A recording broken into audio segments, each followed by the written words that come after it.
All right, hello everyone. We're here with Brian from the Ohio State Team Scarlet at the Intercollegiate Yu-Gi-Oh Championships.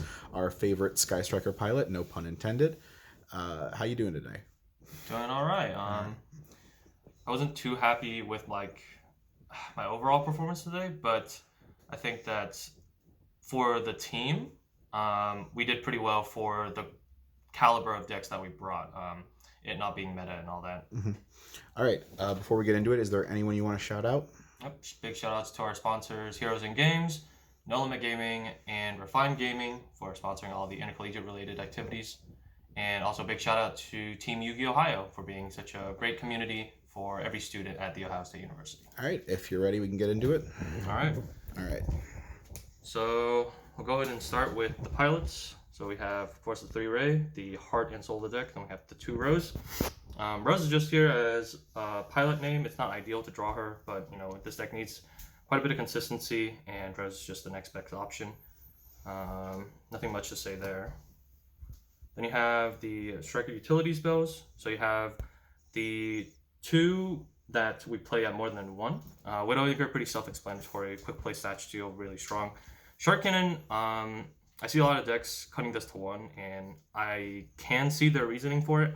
But with tier being such a force in the meta, I think having 2 of this is very nice right now, especially since the build that I'm running right now aims to go first. So having a set Shark Cannon on turn 1 is actually something pretty good to have set up. And then for the 1 of Sky Striker spells, we have the usual assortment of toolbox stuff. You have the God card of the deck, gets you +2s. You have multi-roll, which is the best in the grind game. And of course you have these 3 here, which you just search for like situational utility. Funnily enough, I set Era Zero off of Hayate as just an extra spell in the grave most of the time today. But yep, you want to play all of these. Ego Booster, unfortunately, is kind of phased out of the meta, so I wouldn't recommend that. But if you have the space and you find that you're getting matched up against a lot of like hand trap heavy decks, I could see the potential for it. Then we just move on to the generic hand traps. So we have 3 Veiler, 3 Crow, 3 Neb, and 3 Imperm. Pretty standard. I just felt like these were the most impactful hand traps for this current meta. I wasn't too impressed with how Ash was doing, especially against tier, where Ash really does not stop them at all. And even against Sprite, there's just too many points of interaction for Ash to do anything. Especially with Sprint out, that like even if you Ash like their starter, Ash their blue or something, like Sprint just gets them way too much value. So you play Veiler and Imperm because they're good like by themselves, but most importantly, they're like the best at combo with Nib. If you draw Nib plus any of these, you basically have like nothing to fear at all. And then Crow is just here as like the obligatory like tier hate, because this deck does kind of struggle with tier if they go off on their first turn and you aren't able to like disrupt them in any way at all. So there's the 12 hand traps. Then we played something that recently came off the ban list. We played the Fusion Destiny package with DPE. It's a spicy tech in. Yeah, so when Fusion Destiny went to 3, a lot of people were kind of messing around with it in like various decks, and I think a lot of people have kind of written it off as like not worth it, because even though you do technically see this more than you see the bricks, it's for a lot of decks it's kind of not worth it to even see the bricks at all. For this deck, it's kind of like a fun inclusion, because if you go first, you also play 2 copies of Prosperity, which help you dig for the Fusion Destiny. And Fusion Destiny is just such a bomb in Striker, because it gives you so much follow-up, and it gives you a boss monster that really raises the ceiling of the deck. And one of the biggest problems with Striker, honestly, is just that its ceiling isn't high enough to compete with Sprite and Tier like by itself. Otherwise, you have to rely on a crutch like Mystic Mine, and playing that with like Demise of the Land and Metaverse. So I like this inclusion. It's very fun. Unfortunately, I did open both bricks in one of the games today, but sometimes that just happens. Something about putting a spell in grave. Yeah. Yeah. Okay. And And then we have the other big blowout of the deck. We have triple Super Poly. Also a spicy target there. Yeah, so Super Poly, this was option when I was looking for something to put into the main deck that was good going first and going second. Like, I play Garura and Mud Dragon as the two Super Poly targets, which gives you basically coverage against most decks. Unfortunately, it doesn't really cover the Draco Slayer deck, which I did play against today. But otherwise, yeah, they put in a lot of work, fusing away chairboards, sprite boards, all things alike. Even Eldritch actually just came in really handy in that as well. Yeah, you outplayed the Eldritch player under their own anti-spell, which was wild. That's always a joy to see. What do we got here? Lastly, we just have the one-of power spells. So Rhoda, Called By, and Terraforming don't really need explanation. They get you Spell Engrave, and they're super good utility-wise. Nothing much to explain there. So the big question is, with Sky Striker, you're only playing one mine. Yeah, so Mystic Mine, like any Sky Striker list you see now, probably is playing 3 of this, and then 3 Demise of the Land, and maybe the Metaverse. I think that the reason I'm only playing 1 is because a lot of people are starting to like really prepare for mine, and they have like not even just one main deck out, but like multiple main deck outs. And with how this deck wants to go first to set up your Ace plus DPE, it doesn't really make sense to main deck multiple copies of this. So I have 1 copy in here, and then with the Terraforming, it's basically 2 copies. And I can kind of search it out as I need it. But it's not really what I center my deck around, and to be honest, I really don't like playing under mine, even if I'm the one like benefiting off it. It just makes the game really boring. But that's just a personal thing. All right, so that's the main deck. And then let's get to the extra deck. So pretty standard. You have 1 Kaina. A lot of the time she gets banished as your Prosby target, but she does come up once in a while to help save you from being OTK'd, so still very important to have. You have the 2 Hayate, never really need the 3rd. With how this deck kind of cycles through its spells, you can get 3 spells engraved pretty quickly, so 2 is perfectly fine. Then you have the 3 Kagari, don't think really needs any explanation. Recurs all your important resources, so definitely a must play at 3, and then 3 Shizuku, also a must play at 3 to help you search out your engage. Then we have the 1 Zeke. So this is actually, you have to be really careful with managing how you use your Zeke. Because this deck plays Super Poly and DPE package, you have 3 spots in your deck dedicated to fusion monsters. So you don't have as many generic link monsters like the Charmers that you can go into. So the Zeke is basically your only way of linking away non-Sky Striker Ace monsters. So you have to be really careful like when you use her, and then once you have used her, you need to be careful not to overcommit to stuff that you can't reasonably get rid of. And then we play Unicorn and Access Code as like just a OTK package.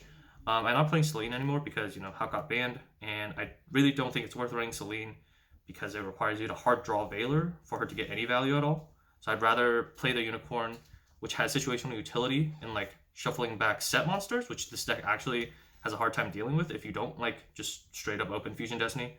And Access Code is just Access Code. And then, of course, we have the Super Poly targets as mentioned before. Nothing much to say here. And you have the boy himself being an absolute powerhouse. Do you want to shout out where you got those sleeves? Because they are beautiful. Yeah, I got these from Imperium Duelist. These, I believe, are actually out of stock. So I don't know where anyone can like pick these up, but yeah, they look amazing. We're not sponsored by them or anything, but I just like how they look. Then we have lastly the side deck. So we have 3 Droll Knocker.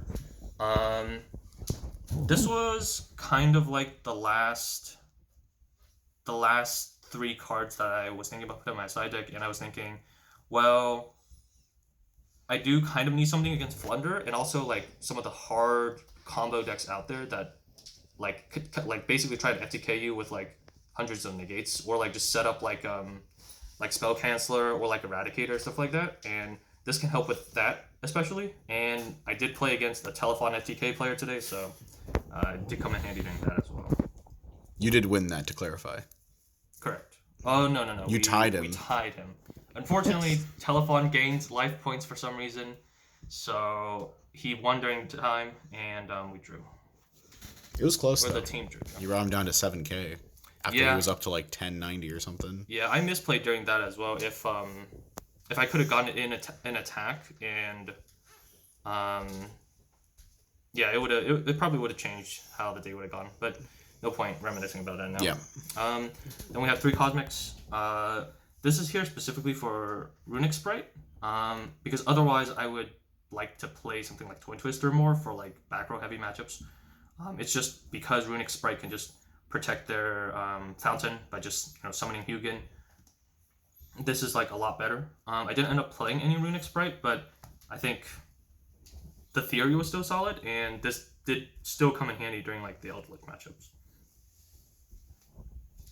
Then we have 3 Dark Ruler. Yeah, I mean nothing to explain here. You got Sprite and Tier running around, so you just need stuff that like trades like upwards of 1 to